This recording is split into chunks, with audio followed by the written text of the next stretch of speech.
Good afternoon, everyone. It's really good to be here and take off this mask. At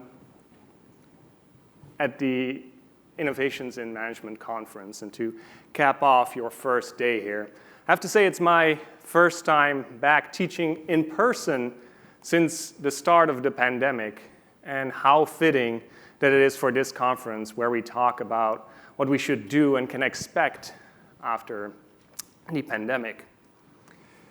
Originally, my research, if we look over a decade ago, was about remote work, digital workplaces, and I remember myself being so frustrated at the glacial uptake of remote work. I was thinking, like, it's going to take forever, and of course, it's a very different case now today.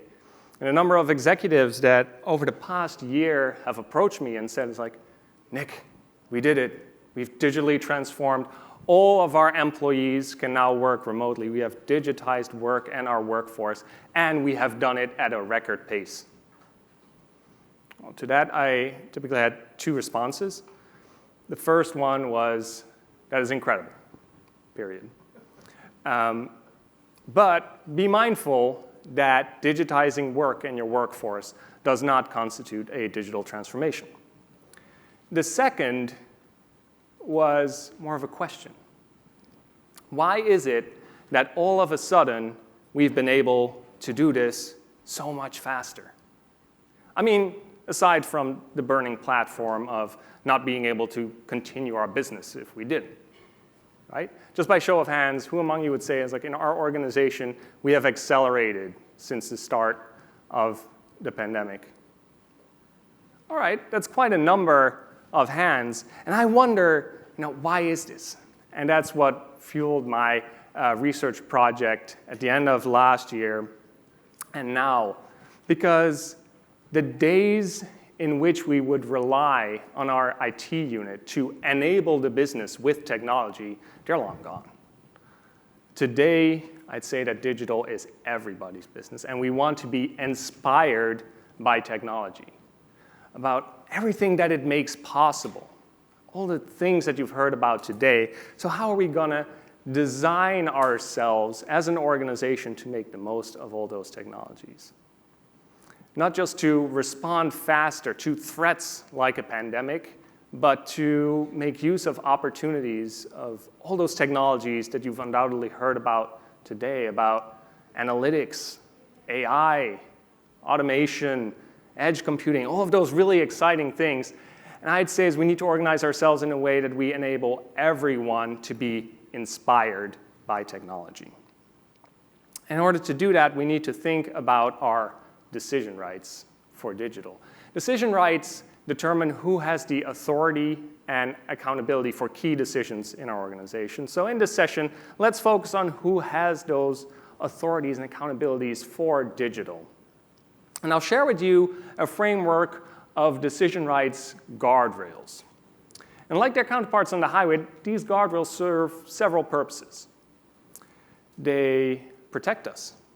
They keep us safe. They guide us, direct us to where we want to go.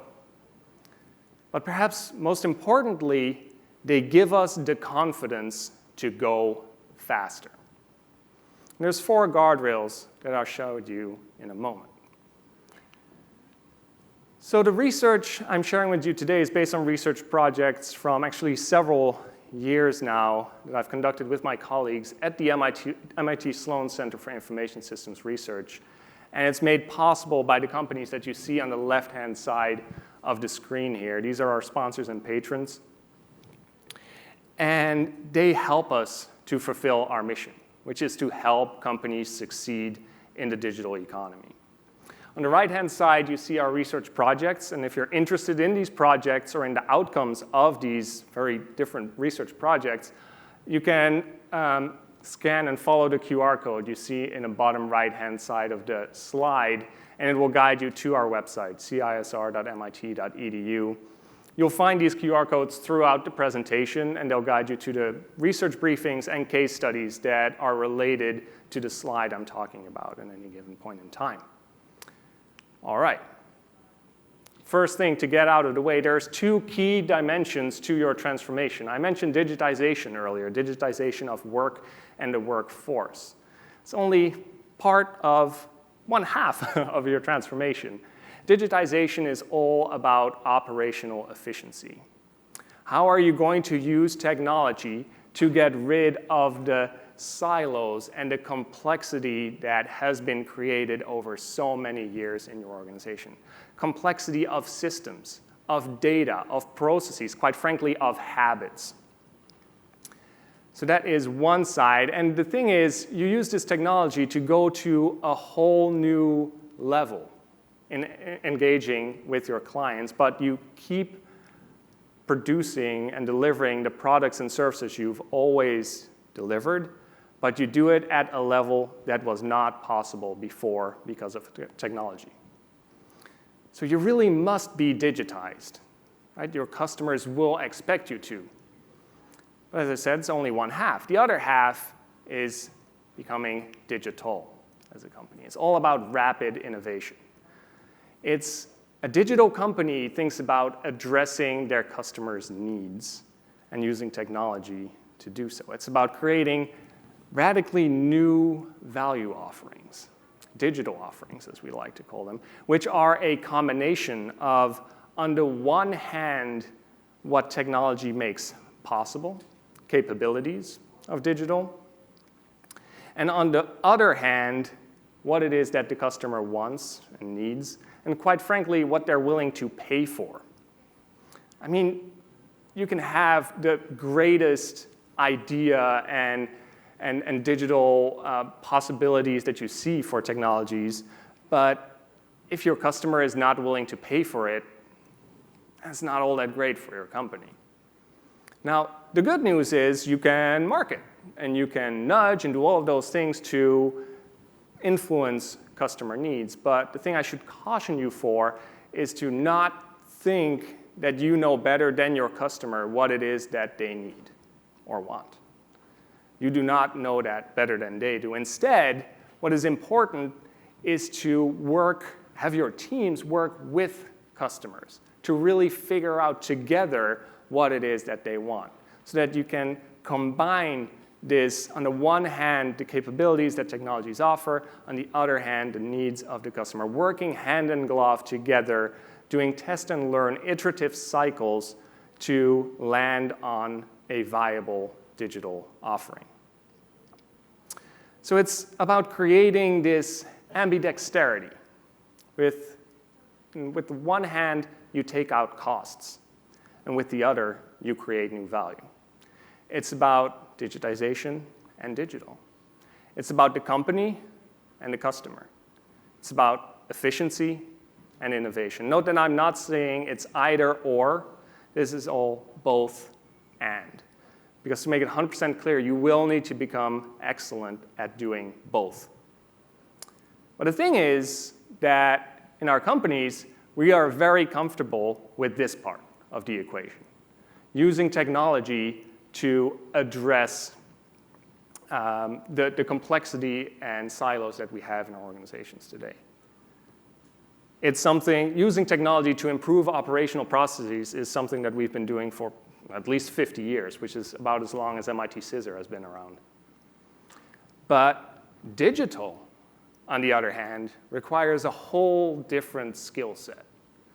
It's about employees being more customer-centric, using design thinking, using agile, DevOps, iterative time-box cycles, all of that, which is present in a lot of organizations, but not as pervasive and not as the scale that would be required to really make use of all those ideas that would be possible within your organization. So the question then becomes, how do you place that yellow circle of digital into that blue square paradigm of operational efficiency in your organization? In other words, how do you organize your decision rights for digital? What we've seen, there's typically a few approaches that companies can take. The first of these, and this is how many companies actually started out, is to take a local approach and really kind of see, not throw too many resources at this right at the bat, kind of see what emerges in divisions, lines of business, geographies, you name it. So what you get are these capabilities or these offerings that are very dispersed, that don't really talk to each other. They may revolve around a substantial idea. Others might actually make substantial revenue for your organization. So, and you see organizations trying to think like, okay, do we need a governance committee to coordinate all of that? Although way more common in that case is to bundle it all in a single entity, a unit, led by a key executive, a chief information officer, chief digital officer, chief operating officer, for instance. It has many flavors. Can be an existing unit within your organization. It can be a new unit external to your organization. All of that's possible. And then the third is an approach where the top management team is really digitally savvy and saying like, we are going to take these decision rights for digital and share it amongst ourselves because they have a better understanding of the threats and opportunities that digital poses. And they spend a lot of more time in their day-to-day on digital, trying to get their organization more towards making use of digital technologies. Now, the million-dollar question, of course, quite literally, I should say, is which of these approaches provides the best top and bottom line performance? And that's what we started asking. We did a survey right before the pandemic of over 1,300 companies. And what we found later when we were doing a lot of interviews and case studies that confirmed that companies that were doing each of these approaches in isolation, so only focusing on local or only on a unit or top management team trying to make all this happen, they couldn't seem to get out of their own way. If you take a local approach, what you ended up with, typically what we saw, is 1,000 weeds rather than a beautiful garden. If you have a top management team that's really trying to make all of this happen, they face so much resistance from their employees. If it was a unit that's trying to focus on operations and infrastructure, they never got any new offerings out of the door. And if they created a new digital unit to get these offerings out the door, it wouldn't connect back into the operational backbone. So what this shows, again, is that digital should be everybody's business. And the best approach was all of these three combined. Because yes, you need employees at a local level talking to those customers, really figuring out iteratively is like, okay, what are great new ideas? What are things that we can try? And you need units, not just digital, but also IT, data within your organization to support these local teams, these empowered cross-functional teams within your organization with the capabilities to grow and scale these offerings, really make them successful. And you need a digitally savvy top management team to really set a vision for where the organization is heading and help set these organizational decision rights guardrails. And these guardrails, they're enabling constraints with the emphasis on enabling because they empower teams. Not just to think about, okay, what are we going to focus on? What's going to be our team mission? What are we going to drive here? But also the operational rhythm of how are we going to achieve that. But it's very hard. Empowerment requires, you can't get there unless you drive it from the top of the organization. And that's hard. Because for the longest time in our organizations, decision-making has looked a little something like this. It was based on hippos, the highest paid person's opinions. And I have to say, the reason why getting beyond hippo decision-making, of driving decision-making up the organization is so hard, is that it worked. When times were straightforward, non-volatile, what you could have is senior executives set a strategic course. They had the experience, they had a proven track record, and you could be fairly certain that you'd end up where you were aiming. But now, when you are creating digital offerings, then you have to be so close to the customer, and that's hard for senior leaders and executives, because over time you get further and further away from those customers, further away from the teams that are close to the customers that are creating all of these new insights. And you don't have the luxury of teams having to translate all of their insights, send it up the organization, wait for all the deliberation to take place, and being sent back if you want to act quickly. There's just no time for that. So what you have to do is let go of that old command and control mindset within the organization. And what's tricky about that is that, it seems very hands-off, laissez-faire. It's like empowerment. Okay, teams, you go and figure it out. Then let's make the future happen. Do whatever you need to do. But it's not. Empowerment typically requires more involvement, not less. But rather than focusing on directing teams, command and control, it's about connecting with teams, communicating with them, really coaching them, helping them realize their potential. And what we've seen in our survey is that companies that successfully made this decision rights transition from command and control compared to empower teams, that the companies that were relying heavily on these empowered teams, they were performing much better. When we looked at their revenue growth and corrected their revenue growth numbers for industry averages, it was 10 percentage points higher. Their net margins, again, corrected for their industry, 25 percentage points higher. And their revenues from innovation revenues, which come from products and services that were introduced in the past 3 years, were almost twice as high. So what it's saying is making this transition, this decision rights transition, not only makes our companies grow, it makes them more profitable and more innovative. And there's 4 decision rights guardrails to help you make that transition safely. And the first of these underpin essentially everything that a company does and should inform the decision-making within the organization, and that's the company's purpose. A team can set its own mission and have its own goals, but should align with the company purpose. And they need to figure out how it is that everything that they're doing is going to add up to a greater whole within the organization. And defining that greater whole, of course, is up to the senior leaders within the organization. But defining a purpose alone is not enough. It also needs to be put in action, hence purpose in action. It needs to be translated into a vision that's tangible enough for teams to really connect with and figure out how they can best contribute. So for example, let me draw on an example from my home country of the Netherlands.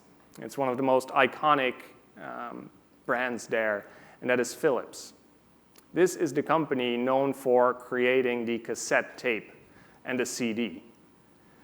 And they have really struggled over time to define and redefine themselves. Just to give you an idea, they were so diversified at one point that they did everything from sell shavers in China to selling MRI machines in Brazil to creating the lamps that light up landmarks like the Eiffel Tower and the Empire State Building. And the reason why they were so diversified is because they gave a lot of autonomy to local teams to innovate for their local markets. But they didn't have a unifying purpose, and they suffered for it financially. If you look just over a decade ago, it's like their stock market valuation was really dwindling. So their executive team had to make a decision.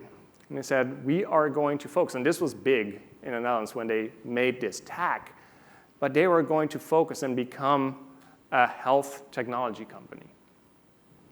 With a purpose, you see it in the slide here, to improve people's health and well-being through meaningful innovation, and the goal of improving the lives of 2.5 billion people a year by 2030.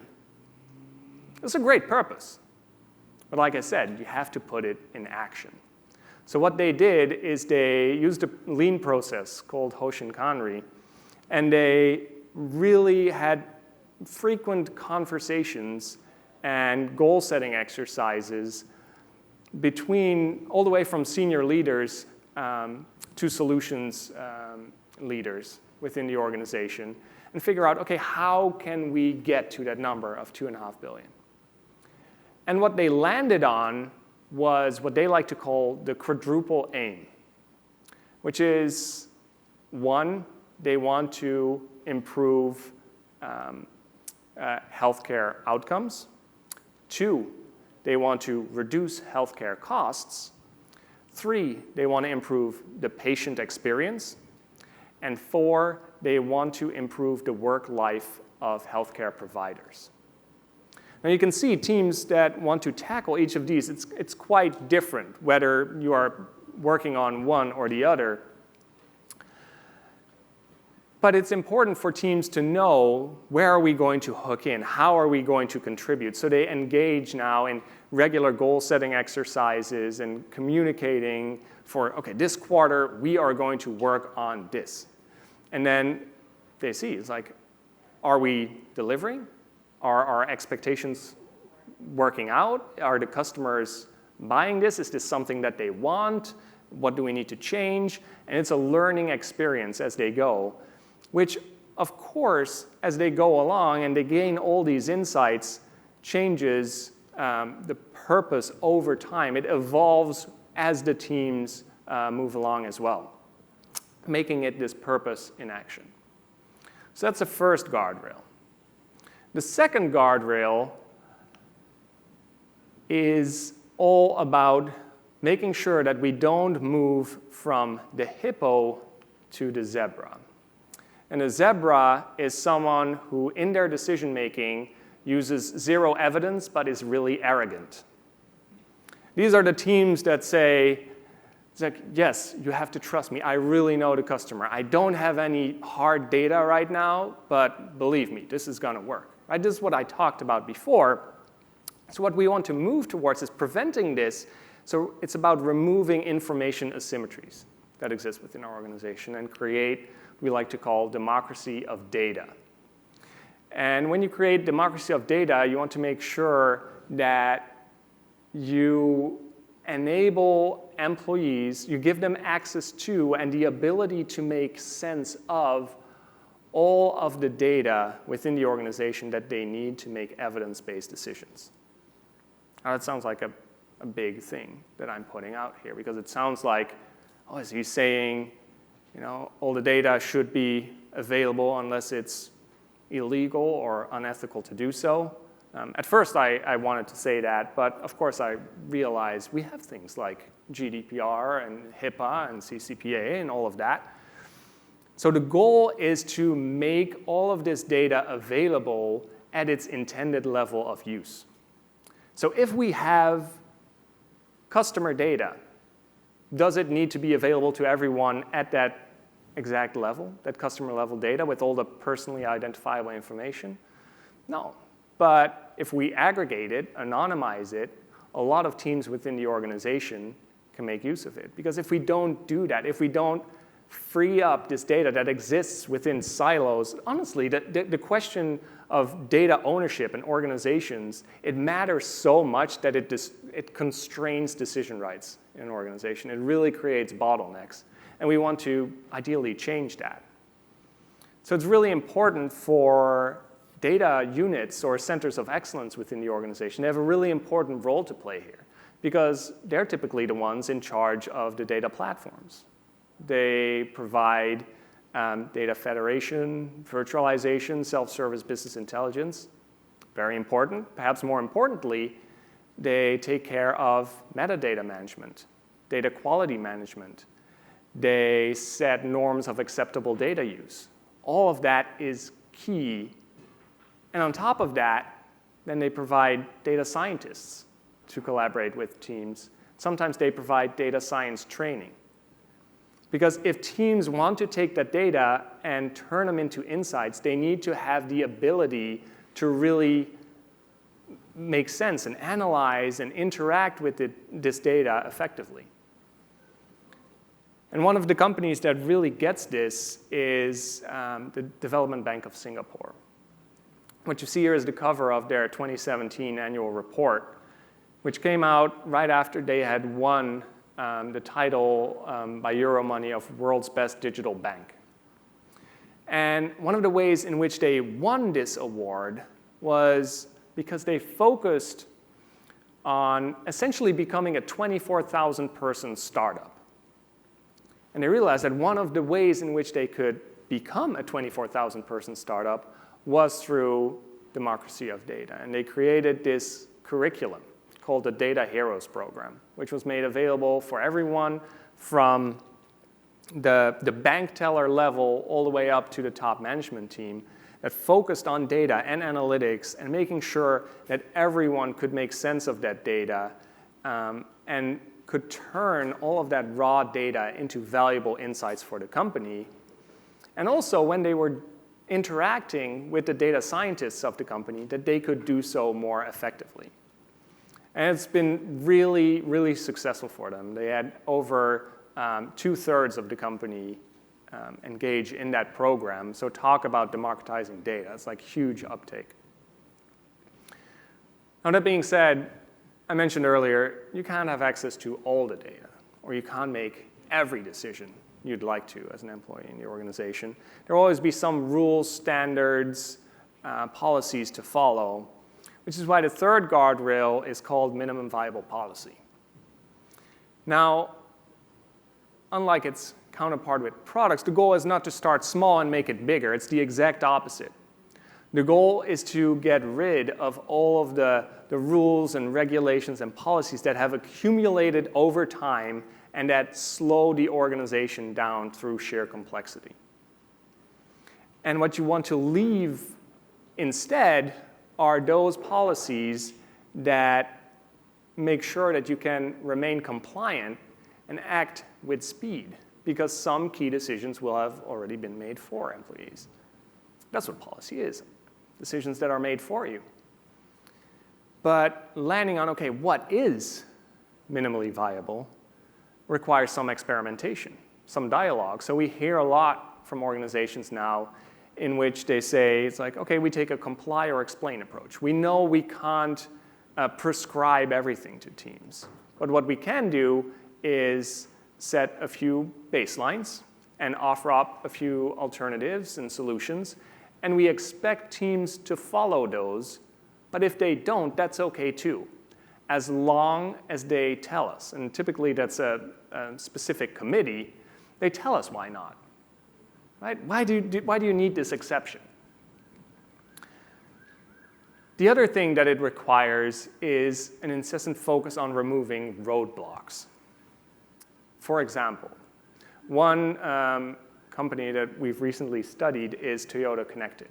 It's the digital organization of Toyota responsible for creating its mobility services platform, for instance.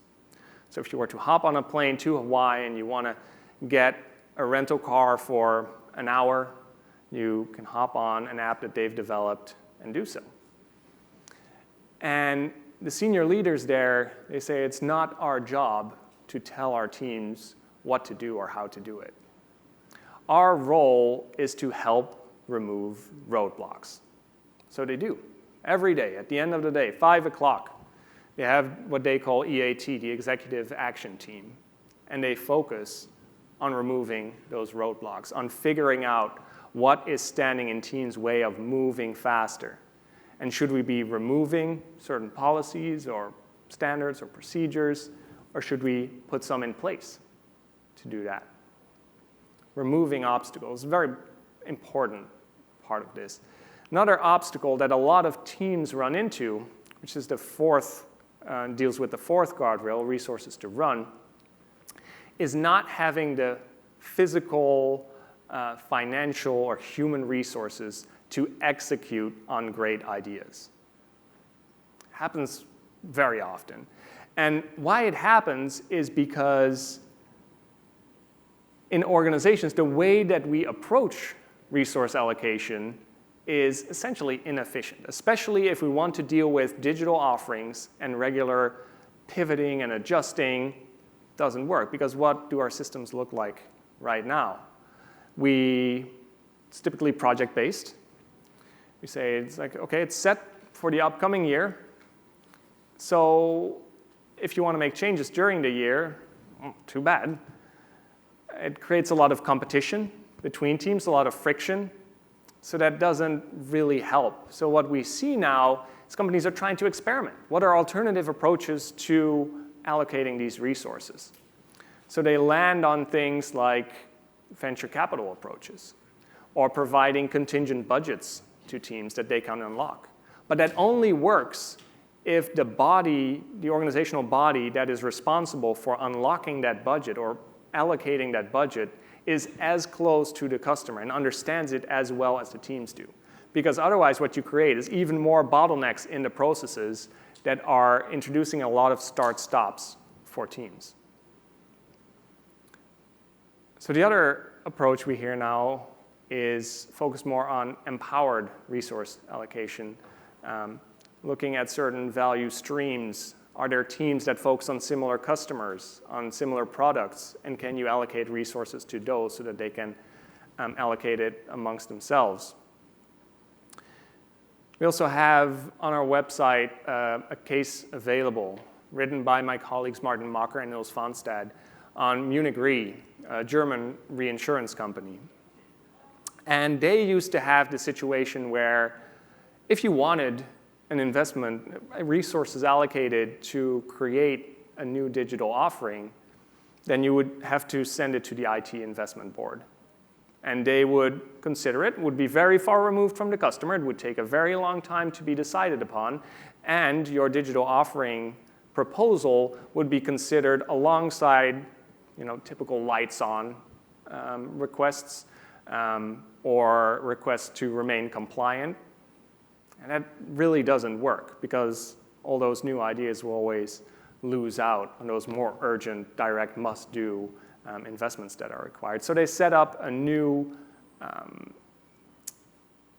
fund, essentially, where they look at, okay, we allocate 25% of our resources and funding to digitization, 50% to digital, and another 25% to, call it disruptive technologies, all the technologies for which there's no business case today, blockchain, distributed ledger type technologies, quantum computing, stuff that you can't monetize today, but you can't afford to be ignorant about in case someone else monetizes it. And it's been really helpful, and what they've seen is they've also transformed essentially their digital organization to become more of an organization that can provide key resources to empower teams, really become a partner. And these can be internal skills that they provide or through external parties. So talk about developers, designers, technologists that teams need to really grow their digital offering. We also have available, if you're curious about the guardrails, a research briefing available on our website that really describes these guardrails in detail. We also have one available more recently on acceleration at Mars, the global food, confectionery, pet care company that might be of interest to you as well. Now, in the interest of time, let me wrap up with what I hope are some of the key takeaways that you'll take from this past half hour or so. First and foremost, that's the power of and. I hope you'll focus on digitization and digital, on efficiency and innovation, and that you do so from a perspective of having a top management team that is digitally savvy, together with digital and IT and data units that focus on empowering these small cross-functional teams that are at the edge of your organization, close to the customer, creating these digital offerings, that they have this freedom to do so as long as they align with and adhere to those 4 guardrails that I've outlined. Because in the end, as I said, digital should be everybody's business. All right, that's all I have for you today. Thank you for your attention, and let's see if there's any questions.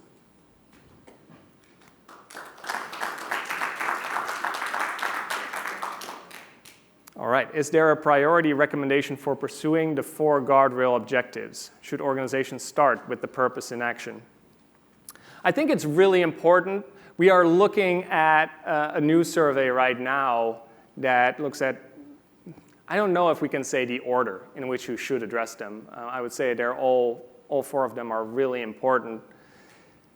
The thing is, you can be really efficient and get all these great new insights, democracy of data, for instance, and pursue all of these initiatives, but you could end up in a situation that Phillips was in, that you have all these disjointed innovations that are not adding up to something that comes together and provides as much value to the customer as you would otherwise. So really that integrating mechanism of that purpose is really important. So in many ways, I would say yes, start with that. It starts with, well, I'm not going to say, well, it starts with why, to quote a popular book. So qualitatively, I would say yes, start with that. Quantitatively, I don't have any evidence for that yet. All right, do we have any other questions that have come up?